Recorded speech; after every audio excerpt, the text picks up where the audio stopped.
নিজেদের গাছের তেঁতুল দিয়ে সুন্দর একটি পিঠা বানিয়ে নিলাম। গাছ হচ্ছে পৃথিবীর এক অমূল্য সম্পদ। যার ভিতরে সুন্দর একটি মন আছে, সে অবশ্যই গাছকে ভালোবাসবে। হ্যালো এভরিওয়ান, আসসালামু আলাইকুম। আশা করি সকলে অনেক ভালো আছো। আলহামদুলিল্লাহ, আমিও ভালো আছি। চলে আসলাম আজকে আবারও একটি নতুন ভিডিও নিয়ে। আজকের ভিডিওটি শুরু করলাম আমাদের বাড়ির একটি অনেক পুরনো গাছ দিয়ে, যে গাছটি হচ্ছে তেঁতুল গাছ। এখন যে গাছটি দেখা যাচ্ছে, আমি সেই গাছটির কথাই বলছিলাম। কিন্তু দুঃখের বিষয় হচ্ছে, আমাদের এত সুন্দর একটি তেঁতুল গাছ একেবারেই শুকিয়ে গেছে, মরে গেছে, ও আর এখন তাজা নেই। শীতের এই সময়টাতে আমাদের এই তেঁতুল গাছে ভরপুর তেঁতুল ঝুলে থাকে।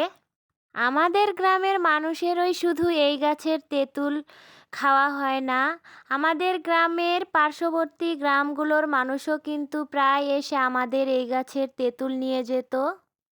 কারণ আমাদের এলাকার আশেপাশে কোথাও আর তেঁতুল গাছ চোখে পড়ে না। আমাদের এই তেঁতুল গাছটা যেহেতু রাস্তার পাশেই, তাই সবাই জানে যে আমাদের তেঁতুল গাছ আছে। এই সময়টাতে কিন্তু এই তেঁতুল গাছের নিচে বাচ্চাদের ভিড় লেগেই থাকতো। তেঁতুল গাছটা যেহেতু অনেক উঁচু, তাই কেউ গাছে উঠে পারতো না তেঁতুল।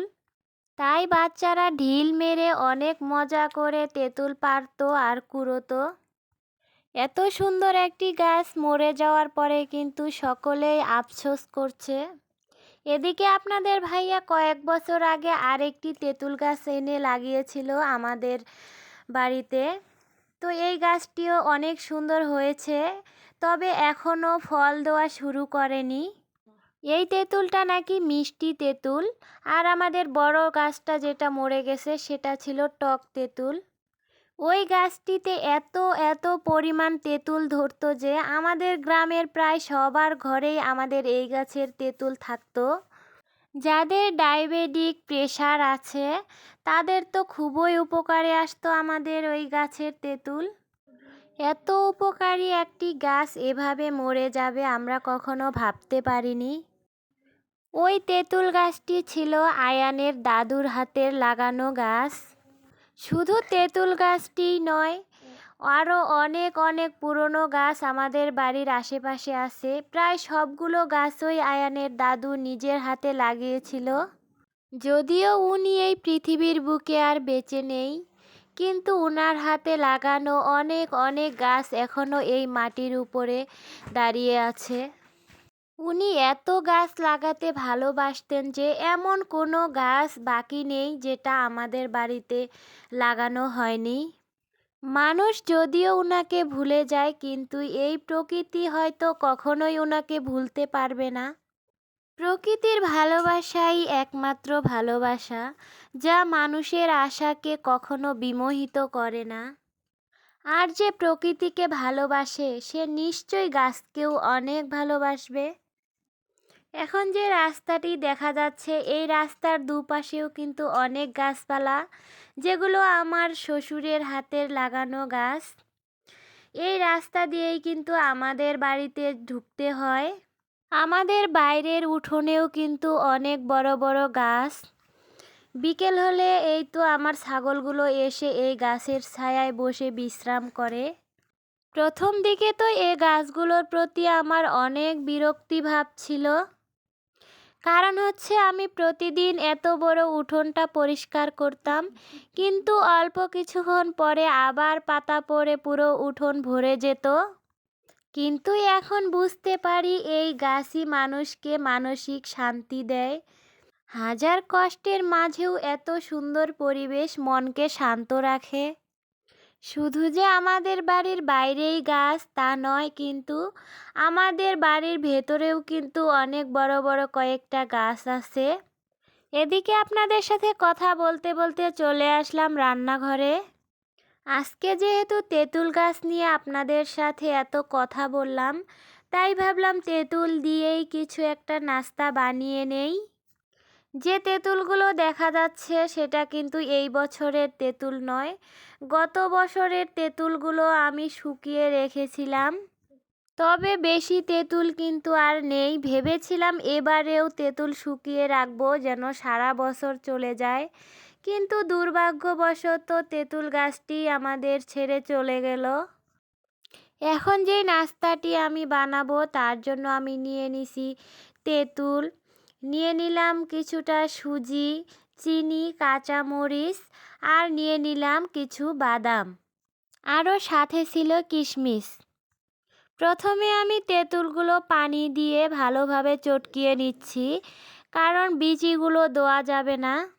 ওদিকে আমি চুলা ধরিয়ে কড়াই বসিয়েছি, তাতে আমি বাদামগুলো দিয়ে একটু ভেজে নিচ্ছি। হালকা আছে বাদামগুলো আস্তে আস্তে ভেজে নিতে হবে, লক্ষ্য রাখতে হবে যেন পুড়ে না যায়। তো আমার বাদাম ভাজা শেষ, তেঁতুলটাও চটকানো হয়ে গেছে। এবার আমি কড়াইয়ে একে একে সব কিছু দিয়ে দিব। এদিকে আবার বাদামগুলো আমি শিলে আধা ভাঙা করে নিয়ে নিলাম। প্রথমে কড়াইয়ে আমি 1 কাপ পানি দিয়ে জাল করে নিচ্ছি, তাতে দিয়ে দিলাম চিনি, এরপর দিয়ে দিচ্ছি চটকানো তেঁতুলের রস, তারপর আমি দিয়ে দিব কেটে রাখা কাঁচামরিচ, এরপর দিয়ে দিলাম কিশমিশ, শিলে আধা ভাঙা করা বাদামগুলো এখন আমি দিয়ে দিব এই সব কিছুর সাথে। বাদামটা দেওয়ার পরে একটু সময় ধরে আমি ভালোভাবে নেড়েচেড়ে জাল করে নিব সব কিছু। সুন্দরভাবে যখন সব কিছু নেড়েচেড়ে একটু বলক চলে আসছে তখন দিয়ে দিলাম তাতে লবণ, দিয়ে দিলাম তেজপাতা, তারপর দিয়ে দিচ্ছি সুজি। সুজিটা দেওয়া হয়ে গেলে আমি আগুনের তাপটা একটু কমিয়ে দিয়ে ভালোভাবে নেড়ে চেড়ে নিচ্ছি, কারণ সুজিটা কিন্তু নিচে কড়াইয়ে লেগে যেতে পারে। তাই আমি আস্তে আস্তে ভালো করে সুজিগুলো নেড়ে নিচ্ছি যেন ভালোভাবে সব কিছু মিশে যায়। কিছুক্ষণ জাল করার পরে যখন পুরটা এরকম শক্ত শক্ত ভাব হয়ে গেছে তখন আমি সুন্দরভাবে বাটিতে নামিয়ে নিলাম। পুরটা পুরোপুরি রেডি হয়ে গেছে। ওদিকে আমি ময়দার ডো বানিয়ে সুন্দর করে আগে থেকে লেচি কেটে রেখেছি। এখন শুধু মাঝখানে পুরটা বসিয়ে দিব। সুন্দর তৈরি হয়ে যাচ্ছে আমার এই নাস্তাটা। একে একে আমি সবগুলো লেচিতে পুর দিয়ে নাস্তাটা বানিয়ে নিলাম। আমার সবগুলো নাস্তা প্রায় বানানো রেডি হয়ে গেছে, এবার ভেজে নেওয়ার পালা। ওদিকে আমি জ্বলন্ত চুলায় আগে থেকেই কড়াইয়ে তেল গরম করেছি। এবার সুন্দর করে একে একে সবগুলো নাস্তা দিয়ে দিলাম গরম তেলের মধ্যে। আমরা তো সব সময় এ ধরনের নাস্তা শুধু মিষ্টি দিয়েই বানাই, কিন্তু আজকে আমার এই নাস্তাটার মধ্যে টক ঝাল মিষ্টি সবগুলোই পাওয়া যাবে। একই নাস্তায় 3 রকমের স্বাদ, খেতে কিন্তু অনেক মজাই হবে। চাইলে আপনারাও বাসায় ট্রাই করতে পারেন। আর যারা এখনও আমার চ্যানেলটিকে সাবস্ক্রাইব করেননি অবশ্যই সাবস্ক্রাইব করে দিয়ে যাবেন।